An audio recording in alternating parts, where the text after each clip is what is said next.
I was loading fresh Carolina pulled pork into my food truck at 6 in the morning when I heard the screech of tires behind me. The kind of screech that makes your stomach drop because you know whoever just pulled up is about to ruin your day. I turned around to see a white Lexus SUV blocking my driveway, and out stepped Brenda Morrison, president of the Riverside Oaks HOA in Raleigh, North Carolina. Her bleached blonde hair was pulled back so tight it looked painful, and she clutched her phone like it was a weapon. "Excuse me," she said, her voice dripping with that fake politeness that always precedes something awful. "I need to speak with you about this monstrosity in your driveway." I wiped my hands on my apron and walked toward her. My food truck, Sweet Carolina BBQ, was a beautiful restored 1990 Chevrolet P30 step van that I had spent 2 years renovating. She gleamed in the early morning sun, painted in deep red with gold lettering. This truck was not just my livelihood. It was my dream realized after 15 years of working in restaurant kitchens for other people. "Good morning, Brenda," I said, keeping my voice level. "What seems to be the problem?" She thrust her phone in my face, showing me what appeared to be the HOA bylaws. Section 12, Paragraph 4 clearly states that commercial vehicles are not permitted to be parked in residential driveways for more than 2 hours. You have had this truck here since yesterday evening. That is a direct violation. I took a breath. This was not the first time Brenda had shown up at my house with complaints. Last month it was about my grass being a 1/4 inch too tall. The month before that, she had cited me for having my garbage cans visible from the street on a non-collection day, even though I had just brought them back from the curb 5 minutes earlier. "Brenda, I have a business to run. I load my supplies in the morning and then I park at various locations throughout the day. The truck is here overnight because this is where I live." "That is irrelevant," she snapped. "The rules are the rules. I am issuing you a formal warning. If this truck is not removed from the premises within 24 hours, the HOA will be forced to take action." "What kind of action?" I asked, feeling my jaw tighten. "We have the authority to tow any vehicle in violation of our bylaws," she said with a smile that did not reach her eyes. "And you will be responsible for all towing and storage fees plus fines." I wanted to argue, but I knew from experience that arguing with Brenda was like arguing with a brick wall. She fed on conflict. Instead, I nodded slowly. "I will look into alternative arrangements." "See that you do," she said, then climbed back into her Lexus and drove away, leaving tire marks on my driveway. I stood there for a moment, feeling the anger bubble up inside me. I had bought this house in Riverside Oaks 3 years ago before my food truck dream had materialized. The neighborhood was nice, close to downtown Raleigh, and the mortgage was reasonable. But the HOA was a nightmare. Brenda Morrison had been president for 5 years, and in that time, she had made life miserable for anyone who did not conform to her vision of suburban perfection. My phone buzzed. It was a text from Marcus, my business partner and head chef. "Ready for the governor's mansion run?" I smiled despite my frustration. 3 months ago, I had landed the contract of a lifetime. The North Carolina governor's mansion had hired Sweet Carolina BBQ to cater their weekly staff luncheons every Tuesday. It started when Governor Patricia Hendricks had tried my brisket at a food truck festival in downtown Raleigh. She had personally tracked me down afterward and asked if I would be interested in a regular catering gig. The pay was excellent, the exposure was invaluable, and it gave my business a level of credibility that money could not buy. I texted Marcus back. "Loading up now. Meet you there at 9:30. I finished loading the truck with everything we would need. 200 pounds of pulled pork, 50 pounds of brisket, coleslaw, baked beans, mac and cheese, and my signature Carolina mustard sauce that the governor herself had complimented. The mansion staff had initially ordered for 30 people, but word had spread, and now we were feeding nearly 60 state employees every Tuesday. I pulled out of my driveway at 7:30 and headed toward downtown Raleigh. The morning traffic was building, but I knew the routes well.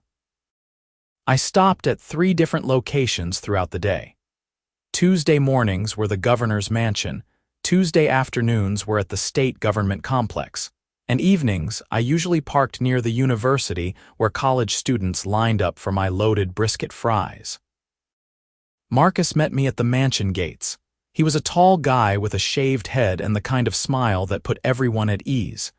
We had worked together at a restaurant in Durham for years before deciding to start our own venture. "How's it going, man?" he asked as we cleared security. "Brenda showed up this morning," I said. He groaned.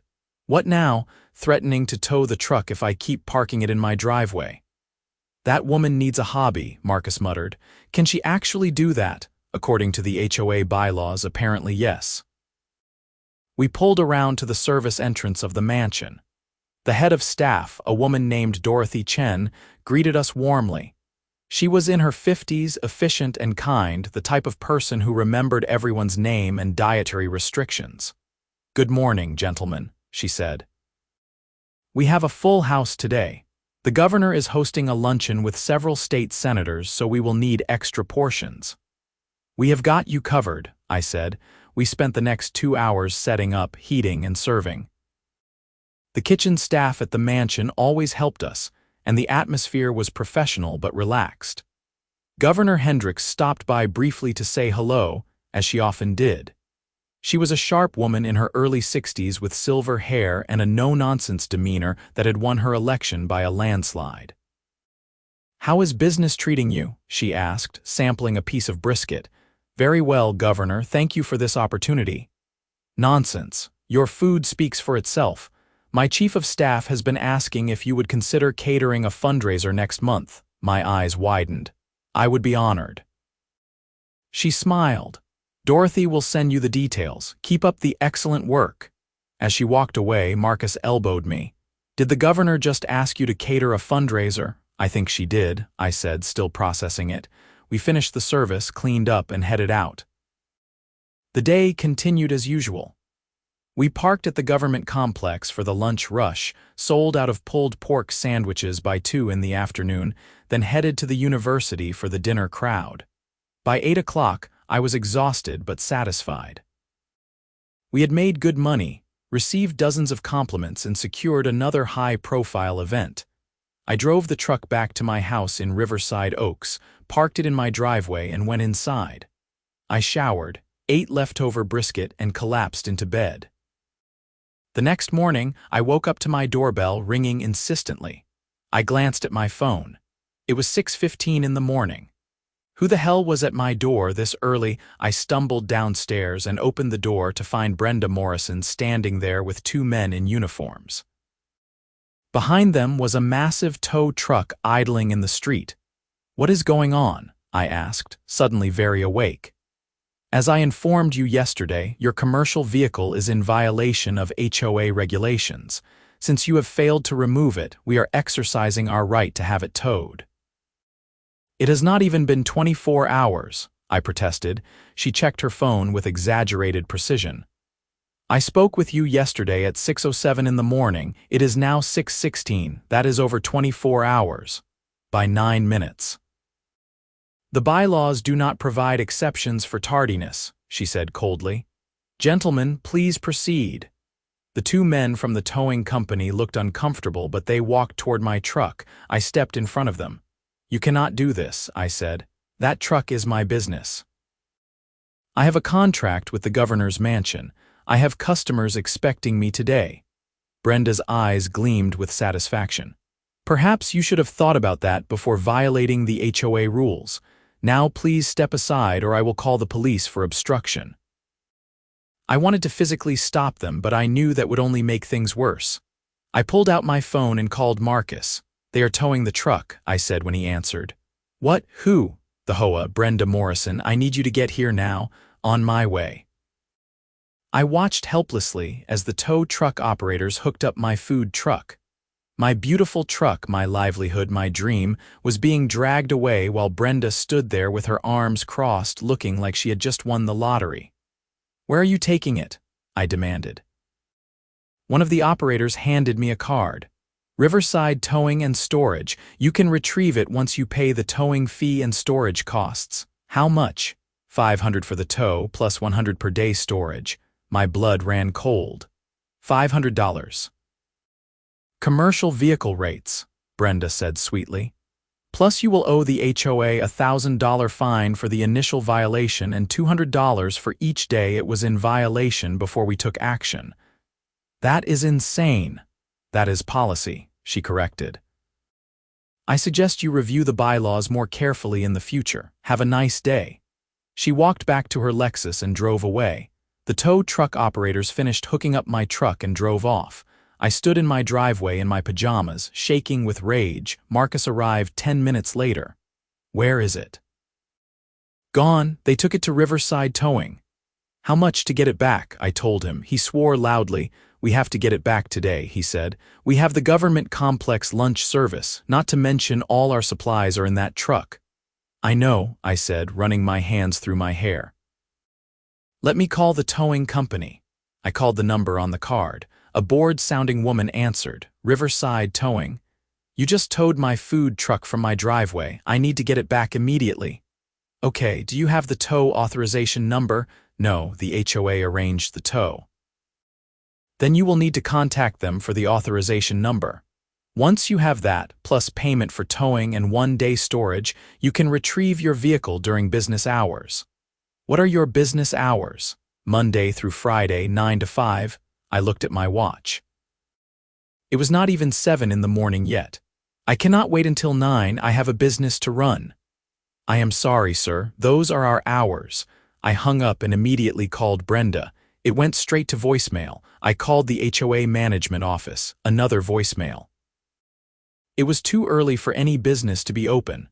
This is a nightmare, I said to Marcus. Can we rent another truck? He asked. On what notice? And with what money? I have everything tied up in that truck. Marcus paced my driveway. Okay, let me make some calls. Maybe I can borrow my cousin's catering van. It is not ideal, but we can make it work for today. While Marcus worked on transportation, I called Dorothy Chen at the governor's mansion. Good morning, she answered cheerfully. Dorothy, this is Jake from Sweet Carolina BBQ. I have a situation. I explained what had happened. There was a long pause. Your HOA seized your food truck, she asked, her voice sharp with disbelief. Yes, I am working on getting it back, but it might affect our service today. The governor is not going to be happy about this. That woman sounds absolutely unreasonable. She is, I said. But I am going to make sure we do not miss service. My partner is arranging backup transportation now. Keep me updated, and Jake, if you need any assistance, please let me know. The governor's office has resources. Thank you, Dorothy. I appreciate that. Marcus managed to borrow his cousin's van. It was a white panel van with a dented bumper and questionable air conditioning, but it ran. We loaded all the supplies from my house, the backup stock I kept in my garage refrigerator, and made it to the government complex by 11. We were an hour late, but we served everyone who wanted food. All day, I called the HOA office. Every call went to voicemail.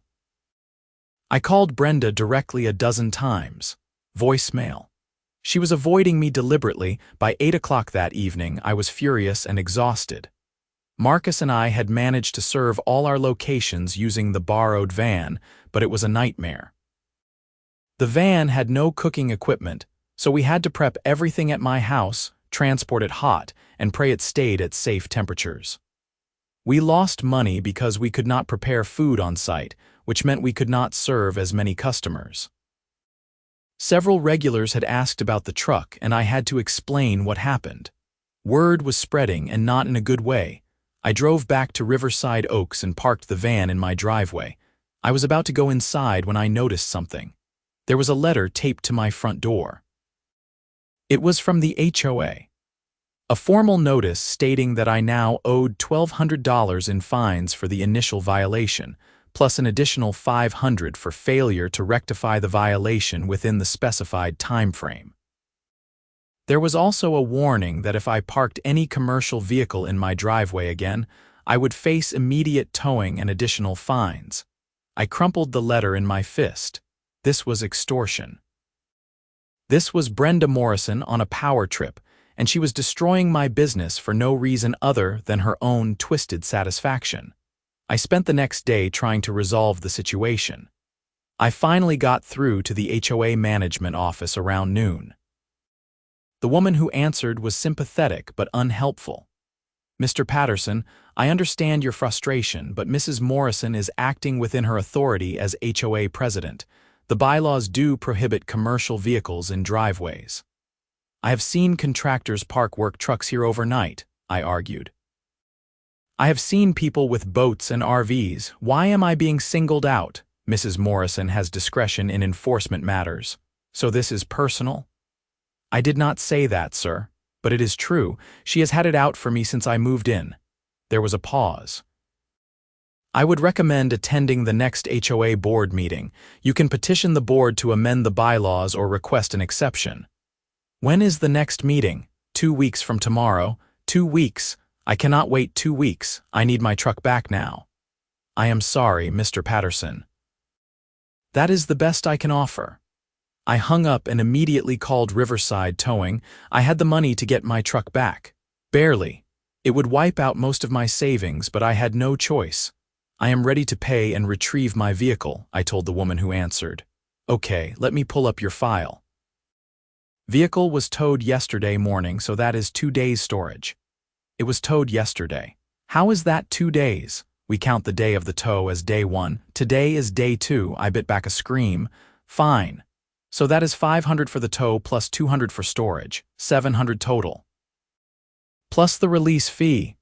"What release fee?" $150. It is standard. So $850. Correct. Cash or card? I will be there in 30 minutes. I drove to Riverside Towing, a sketchy lot on the outskirts of Raleigh surrounded by chain-link fences and barbed wire. The office was a tiny trailer with bars on the windows. I paid the $850, signed several forms, and was finally reunited with my truck. She looked fine, thank God, no scratches or damage that I could see. I climbed in, started the engine, and sat there for a moment. This was insane.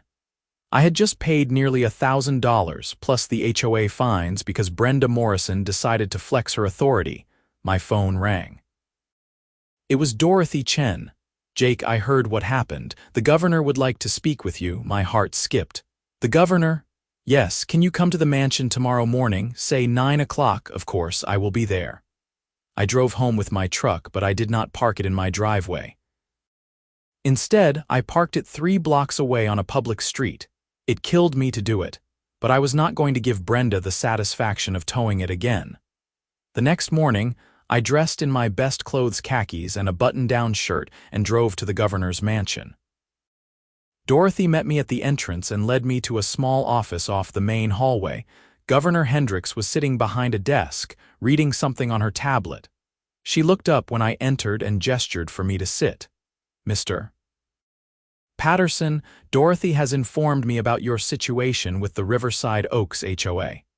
"Yes, ma'am. Walk me through exactly what happened." I explained everything. Brenda's initial warning, the towing, the fines, the refusal to return calls, the extortionate fees. The governor listened without interrupting, her expression growing increasingly stern. When I finished, she leaned back in her chair. "This woman towed your commercial vehicle knowing you have a contract with the state of North Carolina." "Yes, ma'am." "And she charged you nearly $1,000 in fees and fines." "Yes, ma'am." She tapped her fingers on the desk. "HOAs operate under state regulations. They have authority over community standards, but that authority is not unlimited. What this woman did borders on harassment." "I feel like it crossed that border," I said. She smiled slightly. "I am inclined to agree. Here is what I am going to do. My general counsel is going to contact the Riverside Oaks HOA board and request copies of their bylaws, enforcement policies, and records of how this particular rule has been enforced in the past. If we find evidence of selective enforcement or harassment, we can refer the matter to the North Carolina Real Estate Commission for investigation. The Real Estate Commission oversees HOAs. They do. and they take complaints seriously, especially when there is evidence of abuse of authority. She paused. I am also going to have my office put out a statement about your business and your contract with the state. Nothing that violates any confidentiality, but enough to make it clear that Sweet Carolina BBQ is a valued state vendor. Sometimes public attention is the best disinfectant. I felt a wave of relief wash over me. Thank you, Governor. I cannot tell you how much this means. You provide excellent service, Mr. Patterson. I will not have you punished for running a legitimate business by someone on a power trip. She stood and extended her hand. Keep doing what you are doing, and let me know if this woman gives you any more trouble. I shook her hand, feeling like maybe, just maybe, things were going to work out. The governor's general counsel, a sharp woman named Rebecca Torres, called me that afternoon. Mr. Patterson, I have sent a formal records request to the Riverside Oaks HOA. They are required to respond within 10 business days. In the meantime, I would recommend documenting every interaction you have with Mrs. Morrison or the HOA board. Save emails, take photos, record times, and dates. If this goes to the Real Estate Commission, we will need a solid record. Understood, I said. Also, the governor is holding a press conference tomorrow about state contracts with small businesses. She is planning to mention your company specifically. Be prepared for some media attention. My stomach flipped. Media attention? Nothing too invasive. Just be ready to answer questions about your business if reporters reach out. The next morning, Governor Hendricks held her press conference. I watched it on my phone while prepping food for the day. She talked about the importance of supporting local businesses, highlighted several state contracts with small vendors, and then mentioned Sweet Carolina BBQ by name.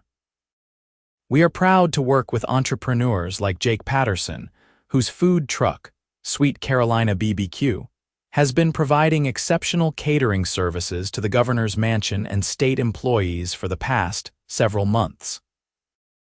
These partnerships strengthen our local economy and showcase the incredible talent we have right here in North Carolina. Within an hour, my phone started ringing. First, it was a reporter from the Raleigh News and Observer, then a local TV station, then a food blogger with a substantial following.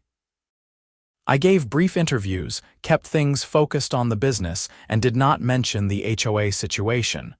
I did not need to. The reporters did their homework. By that evening, there was an article in the News and Observer with the headline "Local Food Truck Owner Serves Governor's Mansion, Battles HOA Over Parking." The article detailed the situation, quoted me and several neighbors who had also dealt with Brenda's enforcement tactics, and included a statement from the governor's office expressing concern about overzealous HOA enforcement that stifles small business. I got a call from a neighbor, Tom Hernandez, who lived 4 houses down from me. "Jake, I just read the article. I had no idea Brenda did that to you. Yeah, it has been a rough week. Listen, you are not the only one she has targeted. She fined me $500 last year because my son's basketball hoop was 6 inches over the property line. She made the Johnsons repaint their house because the shade of beige was not approved, even though it was identical to 3 other houses on the street. A bunch of us have been talking. We are tired of her. What can you do? She is the president. We can call for a vote. If we get enough homeowners to sign a petition, we can force a special election for the board. I have been keeping a list of everyone she has screwed over. It is a long list." Hope flickered in my chest. "How many signatures do you need?" 20% of homeowners to call for a vote. There are 200 homes in Riverside Oaks, so we need 40 signatures. I already have 15 from people who have reached out to me over the past year. With this publicity, I bet we can get the rest. "Count me in," I said. Over the next week, things moved fast. Tom circulated the petition, and within 5 days, he had 60 signatures. The HOA bylaws required the board to schedule a special election within 30 days of receiving a valid petition. Meanwhile, Rebecca Torres called with an update. The HOA sent over their records. It is interesting reading. In the past 3 years, they have towed exactly one vehicle for violating the commercial vehicle rule. Yours. But we found records of at least a dozen contractors, landscapers, and other homeowners with work trucks who park in driveways regularly. None of them have been cited. So it is selective enforcement. Textbook definition. I am forwarding everything to the Real Estate Commission with a formal complaint. They will open an investigation. That evening, I got a call from an unknown number. Against my better judgment, I answered. "Is this Jake Patterson?" a woman's voice asked. "Yes. This is Brenda Morrison." "I think we need to talk." I almost hung up. "I have nothing to say to you. I am calling to offer a compromise." "A compromise? You stole my truck and charged me $2,000 in fees and fines." "I was enforcing the rules," she said, her voice tight. "But I understand there has been some negative attention, and it is affecting the HOA's reputation. I am willing to refund the fines if you agree to drop the complaint with the Real Estate Commission." I laughed. "You are not in a position to negotiate, Brenda. The governor's office filed that complaint, not me. And besides, the damage is done. You cost me money, nearly destroyed my business, and humiliated me in front of my neighbors. Why would I give you an easy out?" "I could make things very difficult for you," she said, her voice dropping to something darker. "You already tried. It did not work out for you." I hung up. The special election was scheduled for 3 weeks later. In the meantime, the Real Estate Commission contacted me for an interview. I met with an investigator named David Park at a coffee shop in downtown Raleigh. "Mr. Patterson, thank you for meeting with me. I have been reviewing the records from Riverside Oaks HOA, and I have some questions." I answered everything he asked. He took detailed notes, asked about other neighbors who might have similar stories, and seemed genuinely disturbed by what he was hearing. "This is one of the more blatant cases I have seen," he said. "Selective enforcement, harassment, excessive fines. If we find evidence that Mrs. Morrison financially benefited from the towing arrangement, this could cross into criminal territory." "What do you mean?" "Some HOA board members have kickback arrangements with towing companies. They get a cut of the fees. It is fraud." I had not even considered that possibility. "How would you find out?" "Financial records. Bank statements. We will need a subpoena, but if there is something there, we will find it." 2 days before the special election, the News and Observer ran another article. This one was an investigation into Brenda Morrison's tenure as HOA president. Reporters had interviewed dozens of homeowners, reviewed public records, and uncovered a pattern of aggressive enforcement, questionable fines, and at least 3 lawsuits filed against the HOA during her presidency. The article also revealed that her husband owned a property management company that did business with several HOAs in the area, which raised questions about conflicts of interest. The day of the special election, Tom Hernandez organized a meeting at the community clubhouse. Nearly 100 homeowners showed up. Brenda sat at the front table with the other board members, her face pale and drawn. Tom stood up to speak first. "Thank you all for coming. We are here tonight because many of us feel that the current HOA leadership has overstepped its authority. We are here to vote on whether to remove the current board and elect new members who will serve the community fairly." Several people spoke. The Johnsons talked about being forced to repaint their house.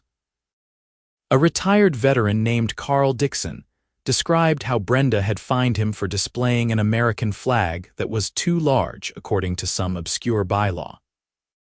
A single mother named Maria Gonzalez explained how Brenda had threatened to put a lien on her house over a $200 fine for not trimming her hedges quickly enough. When it was my turn, I kept it simple. "I run a small business. I am not breaking any laws. I am not bothering anyone. But the HOA towed my truck, cost me thousands of dollars, and nearly destroyed everything I have worked for. I do not think that is what an HOA is supposed to do." The room erupted in applause. Brenda finally stood to speak. Her voice shook. "I have dedicated 5 years of my life to this community. Everything I have done has been to maintain property values and uphold the standards that make Riverside Oaks a desirable place to live. If you do not appreciate that, fine. But I will not apologize for doing my job." Someone in the back yelled, "Your job is not to bully people." The vote was not even close. 107 homeowners voted to remove the current board.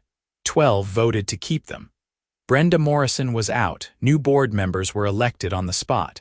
Tom Hernandez became the new president.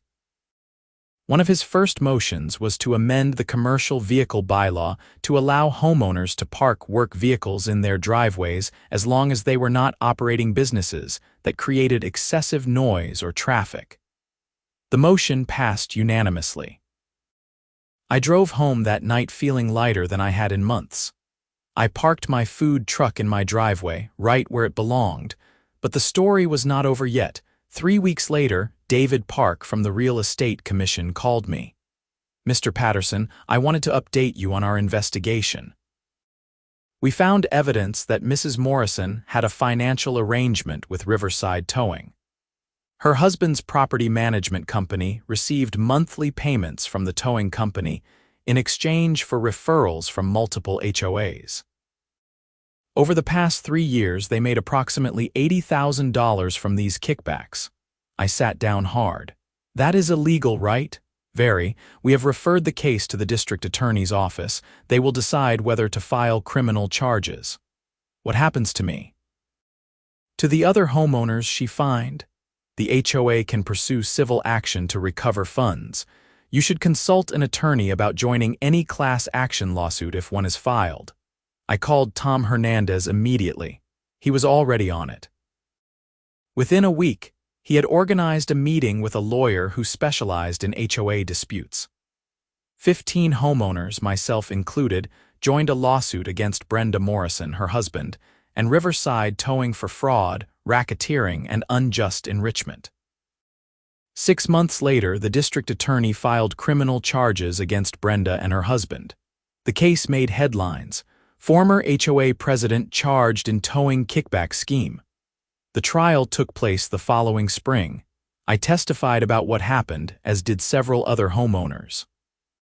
The evidence was overwhelming. Bank records showed the payments. Emails revealed conversations between Brenda and the towing company owner discussing quotas and targets. It was systematic, deliberate fraud. The jury found both Brenda and her husband guilty on multiple counts. She was sentenced to 3 years in prison, her husband to 5. They were also ordered to pay restitution to every homeowner who had been fined during her tenure as president. I received a check for $2,300, covering the towing fees, storage costs, and HOA fines, plus interest. It was not about the money by that point. It was about justice. My business continued to thrive. The publicity from the HOA situation had actually helped. People loved the story of the small business owner who fought back against bureaucratic overreach and won. My customer base grew. I hired 2 more employees. Marcus and I started talking about opening a brick-and-mortar restaurant. The governor's mansion renewed our contract, and we added catering for several other state offices. Governor Hendricks personally called to congratulate me after the trial ended. "You handled this with grace," she said, "and you helped expose corruption that was affecting dozens of families. That takes courage." "I just wanted to park my truck in my driveway," I said with a laugh. Sometimes the smallest acts of resistance have the biggest impact. 1 year after Brenda Morrison towed my truck, Riverside Oaks was a different place. Tom Hernandez was still president, and the new board had rewritten dozens of outdated bylaws. The community was friendlier, more relaxed. People actually talked to each other instead of living in fear of citations. I still parked my food truck in my driveway every night. Sometimes I would sit on my porch in the evening, looking at that beautiful red truck with gold lettering, and think about how close I came to losing everything. But I did not lose. I fought back, and I won. Marcus and I officially opened our restaurant, Sweet Carolina BBQ and Grill, in downtown Raleigh 18 months after the trial. The governor attended the ribbon-cutting ceremony. So did Tom Hernandez and dozens of neighbors from Riverside Oaks. The local news covered it. The restaurant was packed for weeks, but I kept the food truck. It was still my first love, and I was not about to give it up. 3 days a week, I drove it around Raleigh, parking at the government complex, the university, and various festivals and events. And every night, I parked it in my driveway, where it belonged. I ran into someone unexpected about 2 years after everything went down. I was loading the truck early one Saturday morning when a woman approached me. She was probably in her 30s, blonde hair pulled back in a ponytail, and she looked nervous. "Excuse me, are you Jake Patterson?" "That is me," I said, wiping my hands on a towel. "My name is Ashley Morrison. I am Brenda Morrison's daughter." I stiffened. "Okay. I just wanted to say I am sorry for what my mother did to you and everyone else. I had no idea what she was doing until everything came out during the trial. I am so embarrassed and angry." I did not know what to say. This woman was not responsible for her mother's actions, but I also was not sure I wanted to have this conversation. She continued quickly. "I do not expect you to forgive her. I have not even forgiven her, but I wanted you to know that not everyone in my family is like that. And your food is amazing, by the way. I have been to your restaurant 3 times. That made me smile despite myself. Thank you, that means a lot. Keep doing what you are doing," she said. "You deserve all the success." She walked away, and I stood there for a moment processing the encounter. It reminded me that behind every villain, there were real people affected by their choices. Ashley Morrison seemed like a good person caught in the wake of her mother's bad decisions. Life moved forward. My restaurant thrived. The food truck remained popular. Marcus and I talked about opening a second location. Governor Hendricks was re-elected, and our catering contract was renewed without question. Tom Hernandez became not just my HOA president but a genuine friend. We had barbecues in the summer, watched football games in the fall, and our families spent holidays together. The community that Brenda Morrison had ruled through fear and intimidation became a real neighborhood. I learned a lot through that whole experience. I learned that standing up to bullies is terrifying but necessary. I learned that most people are good and will support you when you are in the right. I learned that institutions meant to serve communities can be corrupted by individuals with petty power, but those institutions can also be reformed by people who care. Most importantly, I learned that success is not just about building a business. It is about building a life you are proud of, surrounded by people who matter, doing work that means something. Every Tuesday morning, I still drive my food truck to the governor's mansion. Dorothy Chen still greets me at the service entrance. The kitchen staff still helps me set up. And occasionally, Governor Hendricks still stops by to sample the brisket and chat about business. "How are things in Riverside Oaks these days?" She asked me one morning about 3 years after everything went down. "Quiet," I said with a smile. "Boring, exactly how a neighborhood should be." She laughed. "Boring is underrated." Agreed. As I drove away from the mansion that day, past the state capitol building with its historic dome, through downtown Raleigh with its mix of old and new architecture, I felt grateful. Grateful that I lived in a place where justice was possible, where people could fight back against corruption and win, where a guy with a food truck and a dream could build something real. I thought about Brenda Morrison sometimes, not with anger anymore, but with something closer to pity. She had thrown away her freedom, her reputation, and her family's peace for what? $80,000 and a sense of power over her neighbors. It seemed like such a waste. But mostly I thought about the future. Marcus and I were seriously planning that second location, maybe in Durham or Chapel Hill. We were interviewing candidates to manage the food truck full-time so I could focus on the restaurants. We were developing new menu items, experimenting with fusion concepts, thinking about franchising eventually. The kid who grew up in a small town outside of Charlotte, who worked his way through community college, who spent 15 years cooking in other people's kitchens, now owned a successful restaurant and catering business. That same kid had stood up to corruption, helped reform an HOA, testified in a criminal trial, and had the governor of North Carolina as a regular customer. Not bad for a guy with a food truck. I pulled into my driveway that evening and parked next to my truck. The sun was setting, painting the sky in shades of orange and pink. Tom Hernandez was outside watering his lawn 4 houses down. He waved. I waved back. This was home. This was community. This was the life I had fought for, and every single day I was grateful I won. The restaurant continued to flourish over the next year. We received a glowing review from the News and Observer's food critic, who called our brisket transcendent and our vinegar-based sauce a revelation. That review brought in customers from all over the state. Weekends became so busy we had to implement a reservation system. Marcus handled most of the day-to-day restaurant operations while I split my time between the restaurant and the food truck. We hired a talented sous chef named Jennifer who had trained in Memphis and brought her own perspective on barbecue that complemented our Carolina style perfectly. The second location became more than just talk. We found a space in Durham in the American Tobacco District, a revitalized area with historic buildings converted into restaurants, offices, and apartments. The rent was steep, but the foot traffic was incredible. We signed the lease on a bright Tuesday morning in April.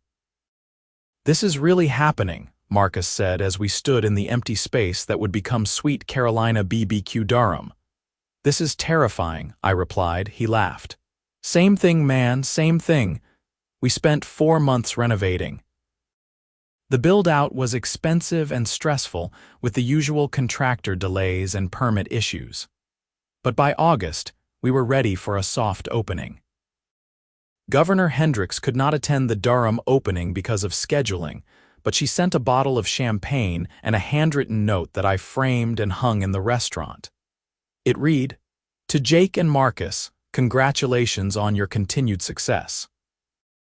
North Carolina is proud to support entrepreneurs who exemplify the best of our state. Patricia Hendricks." The Durham location was even more successful than we had hoped. Duke University students packed the place for lunch and dinner. Medical center employees from the nearby hospital became regulars. We started getting inquiries about catering corporate events. Life was good, better than good.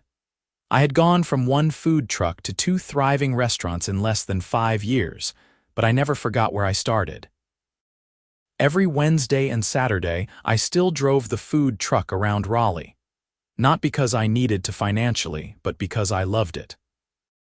There was something pure about cooking from a truck, serving food through a window, talking directly to customers, seeing their faces light up when they took the first bite. The food truck was where I had started, and it was where I reconnected with why I did this in the first place. Not for money or recognition, but because I loved feeding people good food. Tom Hernandez and I were having a beer on his porch one Saturday evening when he brought up Brenda Morrison. "Did you hear she got released early?" he asked. I had not. "When?" "Last month. Good behavior, apparently. Served 2 years of her 3-year sentence." I took a sip of my beer. "How do you feel about that?" he shrugged. "I do not know. Part of me thinks she should have served the full sentence, but another part of me hopes she learned something. Her husband is still in prison, right?" "As far as I know. He got 5 years and was involved more deeply in the financial side." "Do you think she will come back to Raleigh?" "God, I hope not." We both laughed, but there was an edge to it. The idea of Brenda Morrison returning to the neighborhood was unsettling, even though she had no power anymore. 3 months later, I got my answer. I was at the restaurant doing paperwork when my phone rang. It was an unknown local number. "Hello, Jake Patterson." A woman's voice, familiar but different, quieter, less sharp. "Yes, who is this?" "It is Brenda Morrison. Please do not hang up." Every muscle in my body tensed. "What do you want?" I wanted to apologize. "I know it does not mean much, and I know I cannot undo what I did, but I am sorry. I was wrong about everything." I did not respond immediately. I was trying to process the fact that Brenda Morrison, the woman who had made my life hell, who had stolen my truck and nearly destroyed my business, was apologizing. I spent 2 years in prison thinking about all the people I hurt, she continued. I lost my husband, my home, my reputation. My daughter barely speaks to me, and I deserve all of it. I was cruel and corrupt, and I justified it by telling myself I was just enforcing rules. Why are you calling me? I asked. Because you were the catalyst. If you had not fought back, I would still be doing it. I would have destroyed more lives, so in a weird way I am grateful. You stopped me. I did not know what to say to that. I am not asking for forgiveness, she said. I just wanted you to know I understand what I did was wrong, and I am sorry. Okay, I said finally. I appreciate you saying that. Are you still running your business? I am. 2 restaurants and the food truck. Good, I am glad you did not let me destroy that. She paused. I will not bother you again. Goodbye, Jake. She hung up. I sat there for a long time staring at my phone. I did not know how to feel, angry, relieved, confused, all of the above. That night I told Marcus about the call. Wow, he said. Do you think she meant it? I think she did. She sounded different, broken, almost. Do you forgive her? I thought about that. I do not know if I forgive her, but I do not hate her anymore either. She paid her debt. She lost everything. Maybe that is enough. Marcus nodded. You are a better person than me, man. I would still be pissed. Oh, I am still pissed, I said with a laugh. But I am also tired of carrying that anger around. It is heavy. Fair enough. I never heard from Brenda Morrison again. I heard through the neighborhood grapevine that she moved to another state, maybe Tennessee or Georgia, to start over. Her daughter Ashley became a regular at the Durham restaurant. We did not talk about her mother, but there was an unspoken understanding between us. 5 years after Brenda Morrison towed my food truck from my driveway, Sweet Carolina BBQ was a legitimate success story. 2 restaurants, the original food truck, and a thriving catering business that served everyone from the governor's mansion to weddings to corporate events. Marcus and I were partners in every sense.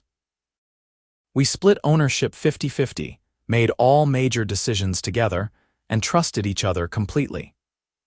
Jennifer had been promoted to executive chef at the Durham location and was experimenting with new menu items that honored traditional barbecue while pushing boundaries. I got married.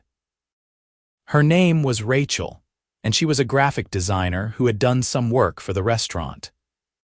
We met when she came in for a tasting to discuss updating our menus, and I was immediately struck by her laugh, her creativity, and the way she talked about food with genuine passion even though she was not a chef.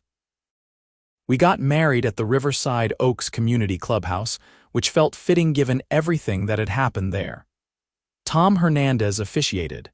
Marcus was my best man. Governor Hendricks sent a gift, a beautiful set of serving platters with a note that made Rachel cry happy tears. Rachel and I bought a house together, still in Raleigh but in a different neighborhood, a neighborhood without an HOA. Never again, I said when we were house hunting. She laughed. I do not blame you. Life was full and good. I worked hard but not to the point of burnout. I spent time with my wife, with friends, with family. I cooked because I loved it, not because I was desperate. One Tuesday morning, 5 years and 6 months after everything started, I drove my food truck to the governor's mansion for the weekly catering run. It had become ritual, tradition, a constant in a life that had changed dramatically. Dorothy Chen greeted me as always. Good morning, Jake. How is married life treating you? Cannot complain, I said with a smile.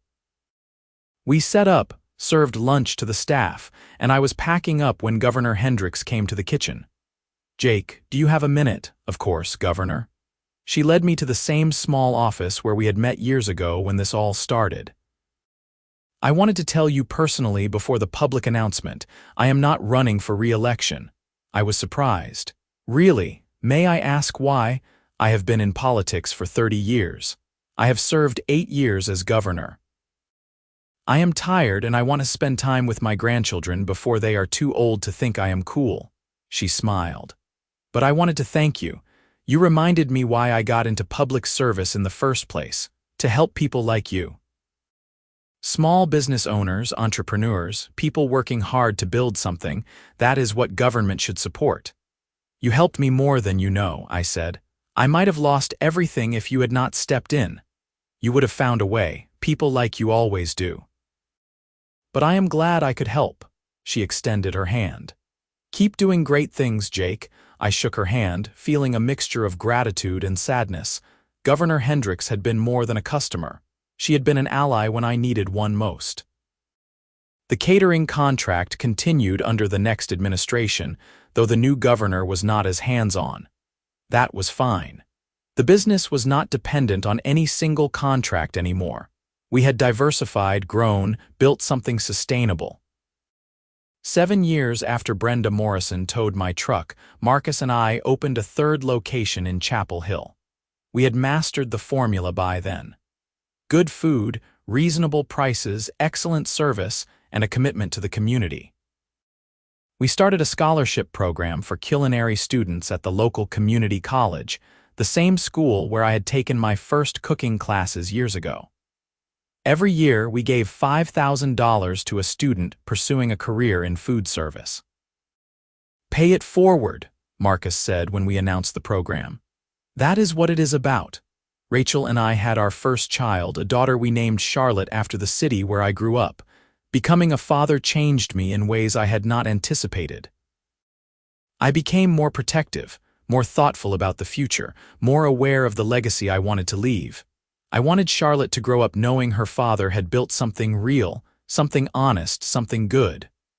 I wanted her to understand that when people try to knock you down, you fight back. Not with violence or cruelty, but with persistence and principle. One evening when Charlotte was 2 years old, I was putting her to bed when she pointed out her window at the food truck parked in our driveway. "Truck," she said. "That is right, sweetie, Daddy's truck." "Daddy's truck," she repeated, pleased with herself. I kissed her forehead and turned off the light. As I walked downstairs, I thought about everything that truck represented. It was not just a vehicle. It was a dream realized, a battle fought and won, a symbol of resilience.